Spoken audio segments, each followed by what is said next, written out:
ഈ ശ്രീ നവീൻ ബാബുവിൻ്റെ ഈ മരണത്തിൽ കളക്ടറുടെ പങ്ക് എന്ന് പറയുന്നത് വളരെ വലുതാണ്. അപ്പോൾ അത് ഒരു സംശയം വേണ്ട, വളരെ നല്ല പങ്ക് കളക്ടർക്ക് അതിലുണ്ട്. കാരണം അത് ഒന്നാമത് അവിടെ ഈ ആ മീറ്റിംഗ് നടന്നുകൊണ്ടിരുന്നപ്പോൾ ഈ സ്ത്രീ വന്നിട്ട്, അതായത് ശ്രീമതി ദിവ്യ വന്ന് ഇദ്ദേഹത്തിനെ ഒരുപാട് ആക്ഷേപിക്കുകയും ഒക്കെ ചെയ്തപ്പോൾ ചെറിയൊരു പുഞ്ചിരിയോടുകൂടി അതെല്ലാം കേട്ട് വളരെ സൂചിച്ചിരിക്കുന്നതായിരുന്നു കളക്ടർ. അയാൾക്കിത് അറിയാൻ വയ്യായിരുന്നു എന്ന് നമുക്കൊരിക്കലും വിശ്വസിക്കാൻ പറ്റുന്ന ഒരു കാര്യമല്ല. കാരണം അയാളുമായിട്ട് ഈ ദിവ്യ അന്ന് സംസാരിച്ചിട്ടുണ്ട്. അവർ രാവിലെ ഒരു മീറ്റിങ്ങിൽ കണ്ടതാണ്. അതുകൊണ്ട് ഇങ്ങോട്ട് വരുന്നതിന് തൊട്ട് മുമ്പും വിളിച്ചിരുന്നു അയാളെ. അപ്പോൾ ഇയാൾക്ക് നിർബന്ധമായിട്ടും അവരെ തടയാമായിരുന്നു. അതായത് പറ്റുന്നതല്ല. ഇവരുടെ കീഴിലൊന്നും അല്ല ഈ കളക്ടർ. ഈ കളക്ടറുടെ മേലധികാരി അല്ല ഈ ദിവ്യ എന്ന് പറയുന്നത്. പക്ഷേ ഇത്രയും ദിവ്യത്വം ഉള്ളതുകൊണ്ട് അവർ മേലധികാരിയാണ് എന്ന് അദ്ദേഹം കണക്കാക്കുന്നതാണ്. അത് അറിഞ്ഞുകൊണ്ടോ അറിയാൻ വയ്യാതെ ഏതായാലും നിർബന്ധമായിട്ടും കളക്ടർ തടയേണ്ട ഒരു കാര്യമായിരുന്നു അത്. അതുവരെയും അയാൾ പറഞ്ഞുകൊണ്ടിരുന്നത് എന്താണ്, ഇയാൾക്കെതിരെ ഇങ്ങനെ ഒരു പരാതി നവീൻ ബാബുവിനെതിരെ ഉള്ളതായിട്ട് അയാൾ കേട്ടിട്ടില്ല, അറിയില്ല. നവീൻ ബാബു അങ്ങനെയുള്ള ഒരാളല്ല എന്നുള്ള ഒരു രീതിയിൽ പറഞ്ഞുകൊണ്ടിരുന്നു. ഇത് കഴിഞ്ഞിട്ട് പതുക്കെ അയാൾ പറഞ്ഞു, അത് ഞാൻ വിളിച്ചു ആശ്വസിപ്പിച്ചു കേട്ടോ, അദ്ദേഹത്തിനെ വിളിച്ച് ആശ്വസിപ്പിച്ചത്. അതും കഴിഞ്ഞിട്ട് പിന്നെ അയാൾ വെർഷൻ ഒന്ന് മാറ്റി, അയാളുടെ മൊഴിയിൽ ഒരു വ്യത്യാസം വരുത്തി. എനിക്കൊരു തെറ്റ് പറ്റിയെന്ന് നവീൻ ബാബു പറഞ്ഞെന്ന്. ഇത് അയാൾ മനഃപൂർവ്വം കള്ളം പറഞ്ഞതാണത്. നവീൻ ബാബു അങ്ങനെ പറഞ്ഞിട്ടേ ഇല്ല. അയാളിത്തെ പറഞ്ഞിരുന്നെങ്കിൽ അയാൾ നേരത്തെ പറയുമായിരുന്നു. ഇങ്ങനൊരു കുഴപ്പമേ അറിഞ്ഞൂടാ, ഇങ്ങനൊരു പരാതിയെക്കുറിച്ച് അറിഞ്ഞൂടാ, ഇതോ ഇങ്ങനൊരു പ്രശ്നമേ അറിഞ്ഞൂടാ എന്ന് പറഞ്ഞ ആള് ഇപ്പൊ പറയുന്നത് എനിക്കൊരു തെറ്റ് പറ്റിയെന്ന് നവീൻ ബാബു പറഞ്ഞത് ഇയാളുടെ. അത് പിന്നെ ഇത് ഞാൻ പറഞ്ഞില്ലേ, ഈ കളക്ടർ അനങ്ങാതെ അവിടെ ഇരുന്നുകൊണ്ട് ഇതുപോലുള്ള കാര്യങ്ങളൊക്കെ ഒപ്പിച്ചു വെക്കുകയാണ്. ഇതൊക്കെ എന്തിനാണെന്നറിയോ? ഇത് ഈ ദിവ്യ രക്ഷപ്പെടുത്താനാണ്. മനഃപൂർവ്വമായിട്ട് അത് ഒരു IAS ഉദ്യോഗസ്ഥൻ അയാൾ ഇതുപോലൊരു കള്ളമൊഴി കൊടുക്കുക എന്ന് പറയുന്നത്, കളവ് പറയുക എന്ന് പറയുന്നത് ഒരിക്കലും ഭൂഷണമായ ഒരു കാര്യമല്ല. കാരണം കളവെന്ന് ഞാൻ പറയാൻ കാരണം അയാൾ അതിന് മുമ്പ് പറഞ്ഞിട്ടില്ല. അതിന് മുമ്പ് ഇങ്ങനൊരു സംഭവം ഇല്ല, ഒന്നും അറിഞ്ഞൂടാ, അങ്ങനെ ചെയ്യുന്ന ആളല്ല നവീൻ ബാബു എന്ന് പറഞ്ഞ ആള് പിന്നെ വെർഷൻ അയാൾ മൊഴി കൊടുക്കുമ്പോൾ ഒന്ന് മാറ്റി പറഞ്ഞേക്കാണ്. യഥാർത്ഥത്തിൽ അത് അന്വേഷിക്കപ്പെടേണ്ട ഒരു സംഭവം തന്നെയാണ്. അത് ഗൗരവമായിട്ട് അന്വേഷിക്കണം. ഈ കളക്ടർ ഇങ്ങനൊരു മൊഴി, അതുവരെ ഇല്ലാത്ത ഒരു മൊഴി അയാളുടെ പോലീസിന് കൊടുത്ത സ്റ്റേറ്റ്മെന്റിൽ എങ്ങനെ വന്നു എന്നുള്ളത് അയാൾ അത് തെളിയിക്കപ്പെടേണ്ട, അന്വേഷിക്കപ്പെടേണ്ട ഒരു സംഭവം തന്നെയാണ് അത്. അയാൾ ഇപ്പം ഈ മൊഴി മാറ്റിയ എന്തിനാണ്? ഇത് ആ കുടുംബത്തോടൊപ്പം നിൽക്കുന്നു, അങ്ങനെ ചെയ്യുന്നു, ഇങ്ങനെ ചെയ്യുന്നു, കഷ്ടപ്പാടാണ്, വളരെ എനിക്കൊന്ന് കാണണം എന്നൊക്കെ പറഞ്ഞുകൊണ്ട് നിന്ന ആള് ഇപ്പോൾ അവസാനം ഈ മൊഴി അങ്ങ് മാറ്റി പറഞ്ഞേക്കാണ്. അപ്പോൾ എന്നിട്ട് അയാൾ ഇത് ഈ എന്തെങ്കിലും വിശ്വാസ്യതയുള്ള ഒരു കാര്യമാണോ? എനിക്കൊരു തെറ്റ് പറ്റിയെന്ന്. ആ പാവപ്പെട്ട ഉദ്യോഗസ്ഥൻ, നല്ല മനുഷ്യൻ, അദ്ദേഹത്തിന് എന്തോ തെറ്റാ പറ്റിയേ. ചിലപ്പോൾ തെറ്റ് പറ്റി കാണും. ഏതറിയോ, ഇത് ഗ്രാൻഡ് ചെയ്തതിൽ അന്നേ എടുത്ത് വെച്ച് തള്ളി ദൂരെ കളയേണ്ടതാണ്. പോലീസിന്റെ റിപ്പോർട്ട് ഇത് വളവുള്ള ഒരു സ്ഥലത്താണ് എന്ന് വന്നു കഴിഞ്ഞപ്പോൾ നവീൻ ബാബു ചെയ്യേണ്ടിയിരുന്നത് തള്ളി ദൂരെ കളയണം. ഇത് എടുത്ത് നത്തിങ് ഡൂയിങ് തരാൻ പറ്റത്തില്ല. പക്ഷെ അതിന് പകരം എന്താണെന്നറിയോ, ആ പ്രശാന്തൻ എന്ന് പറയുന്ന ആള് ഏതോ ഒരു പാവപ്പെട്ട ഒരാളാണ്, ഇങ്ങനെ പെട്രോൾ ബങ്കിന് വേണ്ടി ഇത്രയും പണികളെല്ലാം ചെയ്തു, ഇത്രയും സർട്ടിഫിക്കറ്റുകളൊക്കെ ഒപ്പിച്ചു, എന്നാൽ പിന്നെ അയാൾക്ക് എങ്ങനെയെങ്കിലും കൊടുക്കാമെന്ന് വിചാരിച്ചാണ് അദ്ദേഹം ടൗൺ പ്ലാനർക്ക് ഇത് ഒന്നുകൂടെ ഏൽപ്പിച്ചത്, ഒന്നുകൂടെ ഒന്ന് പരിശോധിക്കാൻ. ടൗൺ പ്ലാനറുടെ റിപ്പോർട്ട് കിട്ടി. ആ കിട്ടി കഴിഞ്ഞിട്ട് ഒരു 5-6 ദിവസത്തിനകത്ത് തന്നെ ഇതിന് NOC കൊടുക്കുകയും ചെയ്തു. ഇത് ചെയ്തത് തെറ്റുപറ്റിയത് ശരിയാണ്. കാരണം ഇങ്ങനെ ഒരാളെ ഒന്ന് സഹായിച്ചു, അതാണ് അദ്ദേഹം ചെയ്ത തെറ്റ്. അത് ചെയ്യാൻ പാടില്ലായിരുന്നു എൻ്റെ അഭിപ്രായത്തിൽ. കാരണം ഇങ്ങനെ വന്നപ്പോൾ പോലീസിൻ്റെ റിപ്പോർട്ട്, ജില്ലാ പോലീസ് ചീഫിൻ്റെ റിപ്പോർട്ട് വന്നു, ഇത് വളമുള്ള സ്ഥലമാണ്, അവിടെ ഇത് പാടില്ല, ഇത് ഡേഞ്ചറസ് ആയിട്ടുള്ള ഒരു പ്ലേസ് ആണ് എന്ന് പറഞ്ഞ് അത് വെച്ചുകൊണ്ട് അപ്പോഴേ അക്സെപ്റ്റ് ചെയ്തിട്ട് തള്ളി ദൂരക്കളയായിരുന്നു. അത് ചെയ്തില്ല ആ മനുഷ്യൻ. അതാണ് അദ്ദേഹത്തിന് ഒരു തെറ്റ് പറ്റിയെന്ന് പറയുന്നത്. അതാണ് ചെയ്യാതെ ടൗൺ പ്ലാനറുടെ കയ്യിൽ നിന്ന് ഒരു റിപ്പോർട്ടൂടെ അദ്ദേഹം വരുത്തിയിട്ട് ഇത് ഗ്രാൻഡ് ചെയ്തു. അതാണ് അദ്ദേഹം ചെയ്ത തെറ്റ്. ആ ഗ്രാൻഡ് ചെയ്തതിനാണ് ഇതേപോലെ ഉള്ള തോന്നിവാസങ്ങൾ മുഴുവൻ അദ്ദേഹത്തെക്കുറിച്ച് പറഞ്ഞത്. അത് ഗ്രാൻഡ് ചെയ്തതിൽ അഴിമതി ഉണ്ടെന്നല്ല പറഞ്ഞേ. എങ്ങനെ കൊടുത്തു എന്നുള്ളത് എനിക്കറിയാം. 2 ദിവസത്തിനകത്ത് അങ്ങ് വെളിവാകും. ഇത്രയും നാൾ നമ്മൾ ഇതൊന്ന് ഈ വെളിവാക്കുന്ന കാര്യമൊന്നും, നിങ്ങൾ 2 ദിവസം ഒന്ന് കാത്തിരിക്കൂ, എല്ലാം കാണാം. നമ്മളാരും ഒന്നും കണ്ടില്ലല്ലോ. ഇപ്പോൾ ജയിലിൽ കിടക്കുന്നേ നമ്മൾ കണ്ടുള്ളൂ, അല്ല നമ്മളാരും ഒന്നും കണ്ടില്ല ആ മനുഷ്യനെ. കളക്ടർ യഥാർത്ഥത്തിൽ നിർബന്ധമായിട്ടും അത് തടയണമായിരുന്നു. കളക്ടർ തടയാതിരുന്നത് വലിയ വീഴ്ച മാത്രമല്ല, അത് അറിഞ്ഞുകൊണ്ടുള്ള ഒരു പ്രവൃത്തിയാണെന്നുള്ളതിന് ഒരു സംശയമില്ല. ആ രീതിയാണ്. ആ കളക്ടറുടെ ബോഡി ലാംഗ്വേജ് ഒക്കെ നമ്മൾ കണ്ടുള്ളൂ. അയാൾ സംസാരിക്കുന്നതെല്ലാം മുഴുവൻ കള്ളത്തരമാണ് പറയുന്നത്. ഇത് യഥാർത്ഥത്തിൽ ഇതുപോലെ അതിന് ദിവ്യ വരുന്ന അറിഞ്ഞൂടായിരുന്നു എന്ന് ആദ്യം പറഞ്ഞു. ദിവ്യ വരുന്നെന്ന് പറഞ്ഞിരുന്നു, വന്ന് ഇങ്ങനെ മീറ്റിങ്. അപ്പോൾ ദിവ്യ പറഞ്ഞത് ഇയാൾ ക്ഷണിച്ചെന്നാണ് പറയുന്നത്. അപ്പോൾ ഇവർ തമ്മിലുള്ള ആ ഇൻട്രാക്ഷൻ എന്താണെന്ന് നമുക്കറിയില്ല, അത് അന്വേഷിക്കേണ്ട ഒരു കാര്യമാണ്. എന്നിട്ട് ആദ്യം അത് പറഞ്ഞ എന്താണ്, അതായത് അപ്പോൾ ദിവ്യ പറഞ്ഞതോ അതിനകത്ത് തന്നെ അതിലേ പോയപ്പം അവിടോട്ടൊന്ന് ഇങ്ങനെ ഒരു സംഭവം ഉണ്ടെന്ന് അറിഞ്ഞ് അങ്ങോട്ട് കയറിയതാണ് കേട്ടോ. ഇത് പറഞ്ഞിട്ടാണ് ബാക്കി മുഴുവൻ പ്രസംഗിച്ച് ചിരിച്ചുകൊണ്ടിരുന്ന് ഒരു മനുഷ്യനെ കൊല്ലുന്ന വർത്തമാനം മുഴുവൻ പറഞ്ഞു. അത് ഇനി പോയിക്കോട്ടെ. അത് അന്വേഷിക്കപ്പെടേണ്ട ഒരു കാര്യമാണ്. അപ്പം ഇതിലെ തേങ്ങ മോഷിക്കാനായിട്ട് തെങ്ങ കയറിയവൻ്റെ അടുത്ത് നീ എന്തിനാ തെങ്ങ കയറി തേങ്ങ മോഷിച്ചെന്ന് ചോദിച്ചോ, അവൻ പറഞ്ഞത് ഞാൻ വഴിയെ പോകുമായിരുന്നു, കാല് തെറ്റി തെങ്ങയിലോട്ട് കയറിപ്പോയതാണ്.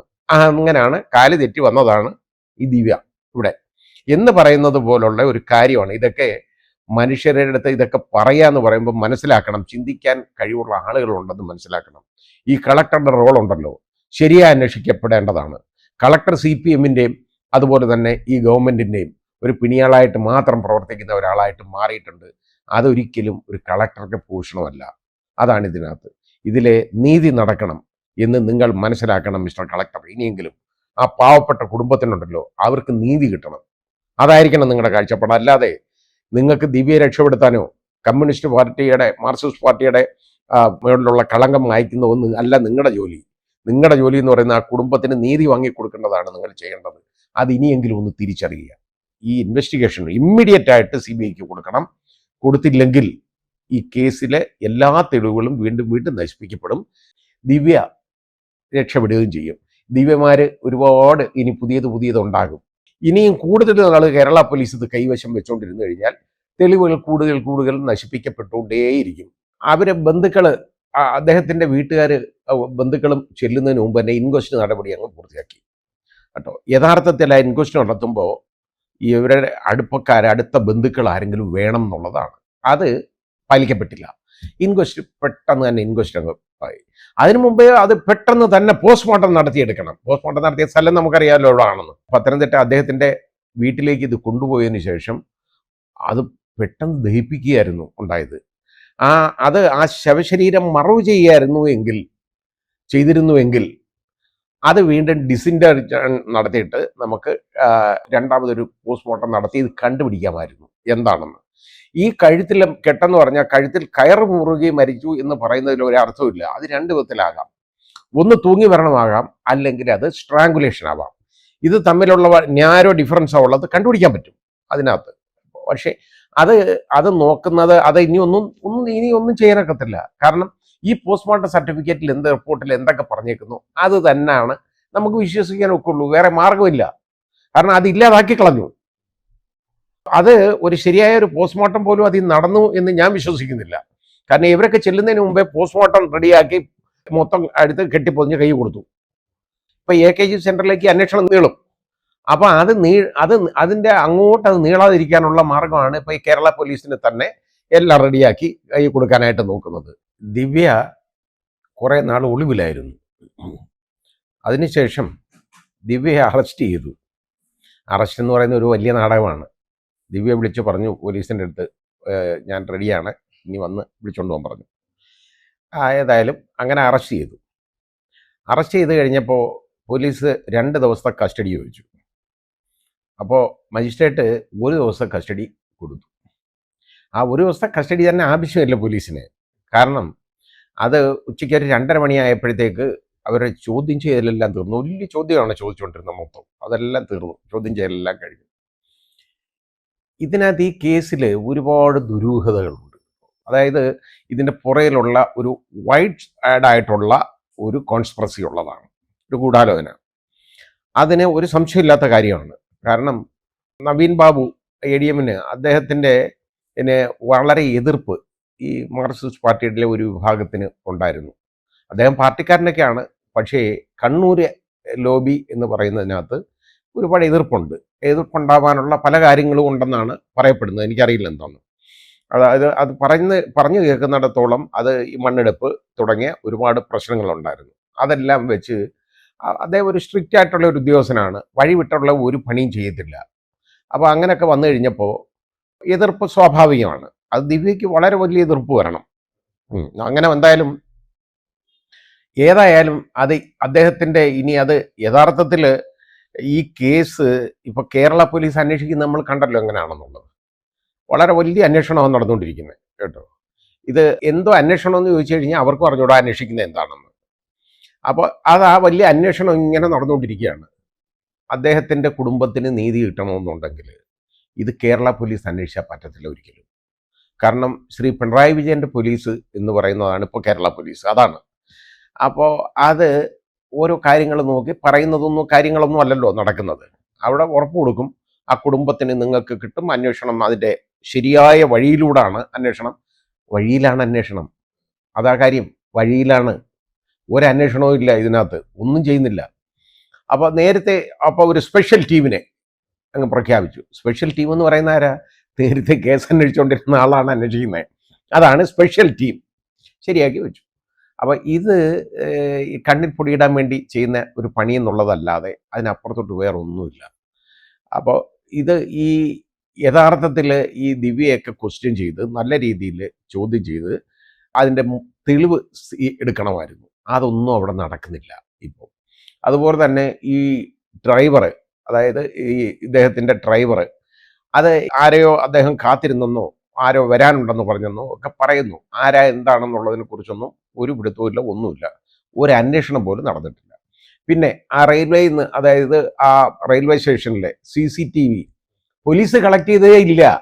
കാരണം അതിൻ്റെ ആവശ്യമില്ല അവരെ സംബന്ധിച്ചിടത്തോളം. അവർക്ക് കാര്യങ്ങളൊക്കെ അറിയാവുന്നതുകൊണ്ട് അവർക്ക് പ്രത്യേകിച്ച് അന്വേഷിക്കാൻ ഇതിൻ്റെ ഒന്നും ആവശ്യമില്ല. ഈ രീതിയിലുള്ള അന്വേഷണമാണ് നടക്കുന്നത്. ആ അന്വേഷണം നടന്നാൽ ഇത് യഥാർത്ഥത്തിൽ സ്വതന്ത്രമായ ഒരു ഏജൻസി, അതായത് നിർബന്ധമായിട്ടും ഇത് CBIയെ ഈ കേസ് ഏൽപ്പിക്കേണ്ടതാണ്. സർക്കാർ തന്നെ ചെയ്യേണ്ട സ്വമേധയായി ഈ കേസ് സർക്കാർ CBIയെ ഏൽപ്പിക്കണം.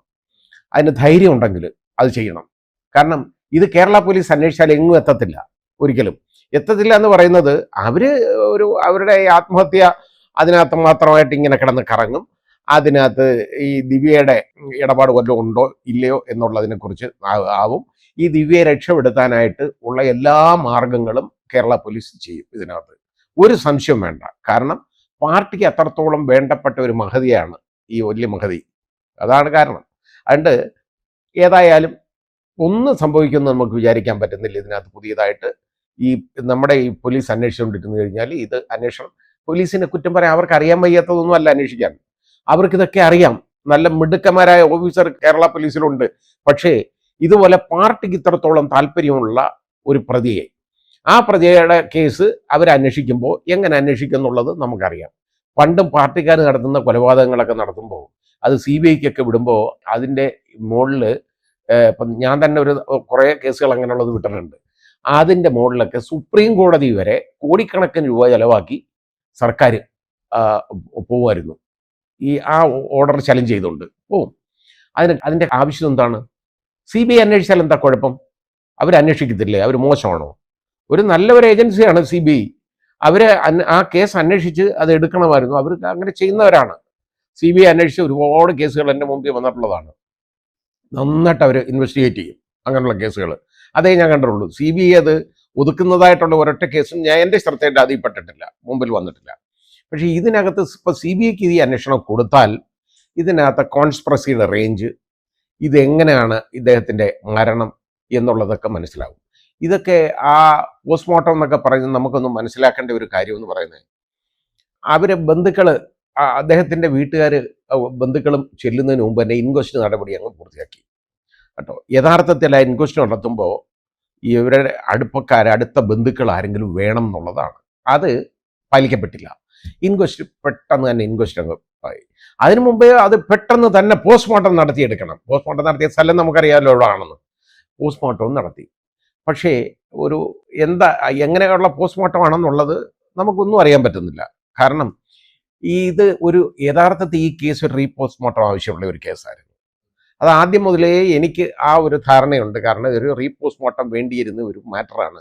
കാരണം അവിടെ സംശയാസ്പദമായ സാഹചര്യത്തിലാണ് ഈ മരണം അദ്ദേഹത്തിൻ്റെ നടന്നേക്കുന്നത്. അവിടുത്തെ ഈ ആ വീടൊക്കെ, അതായത് നേരത്തെ തന്നെ പോലീസ് വന്ന് ഒക്കുന്ന പണിയെല്ലാം അവിടെ അങ്ങ് ചെയ്തു വെച്ചിട്ടുണ്ട്.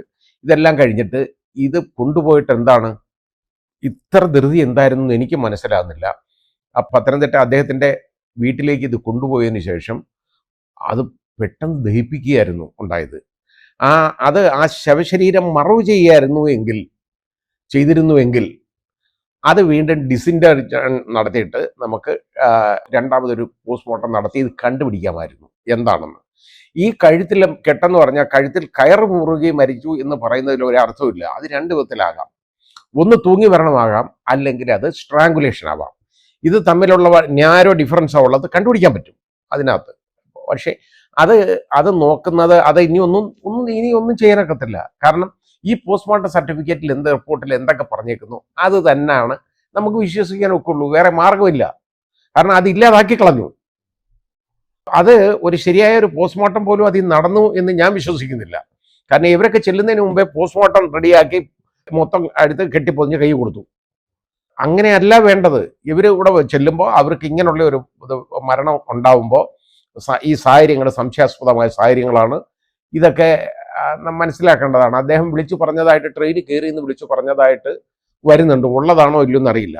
ഏതായാലും അതെ, ഭാര്യയും മക്കളെയും അവിടെ കാത്തു നിർത്തുക എന്ന് പറഞ്ഞാൽ വെറുതെ അത് കാത്തു നിർത്തുമോ? വെളുപ്പിനെ ഇദ്ദേഹത്തിനെ പോലുള്ള ഒരാൾ ഒരിക്കലും അങ്ങനെ ചെയ്യുന്നതല്ല.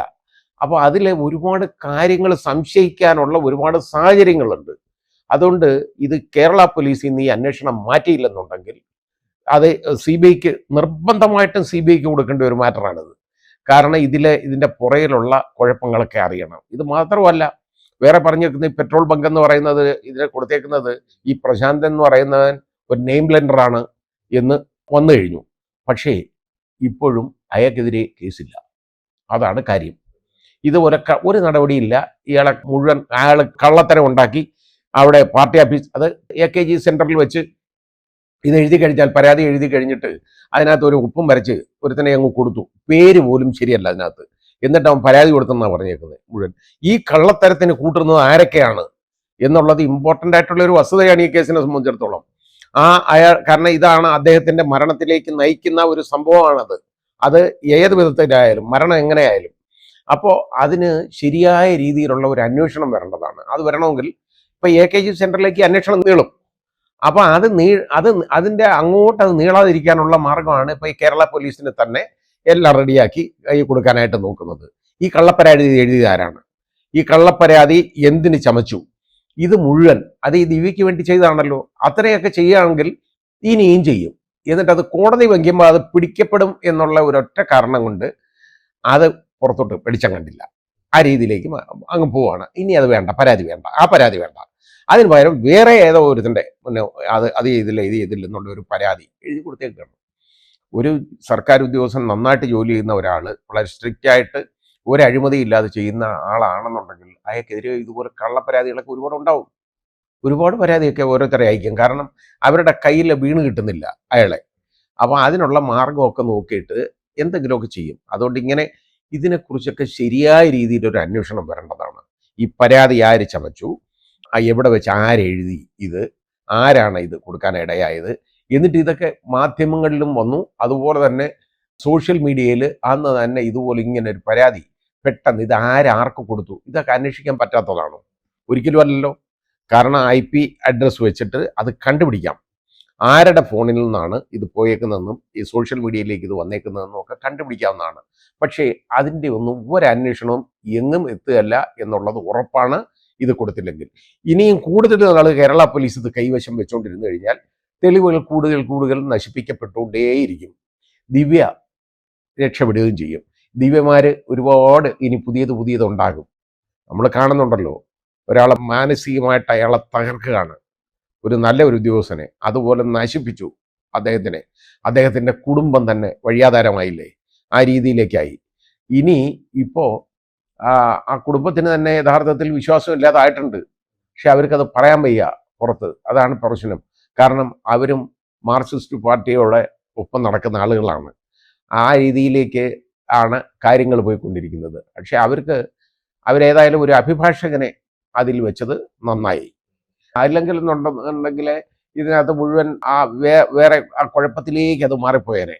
ഏതായാലും അത് വെച്ചതുകൊണ്ട്, ആ അഭിഭാഷകനെ വെച്ചതുകൊണ്ട് കുറേ കാര്യങ്ങൾ പുറത്തോട്ട് വന്നു. കോടതിക്ക് തന്നെ അത് ബോധ്യപ്പെടാനുള്ള ഒരു സാഹചര്യം ഉണ്ടായി. ഇനി ആയാലും ശരി, എൻ്റെ അഭിപ്രായത്തിൽ ഇവരുടെ പബ്ലിക് പ്രോസിക്യൂട്ടറൊന്നും ഇതിൽ അപ്പിയർ ചെയ്ത് കഴിഞ്ഞാൽ ഒന്നും നടക്കത്തില്ല. അത് ഈ നവീൻ ബാബുവിൻ്റെ കുടുംബത്തിന് നീതി ലഭിക്കത്തില്ല. അത് വേണമെന്നുണ്ടെങ്കിൽ ഈ ഇൻവെസ്റ്റിഗേഷൻ ഇമ്മീഡിയറ്റ് ആയിട്ട് CBIക്ക് കൊടുക്കണം. കൊടുത്തില്ലെങ്കിൽ ഈ കേസിലെ എല്ലാ തെളിവുകളും വീണ്ടും വീണ്ടും നശിപ്പിക്കപ്പെടും. ദിവ്യ രക്ഷപ്പെട്ടുകൊണ്ടിരിക്കും.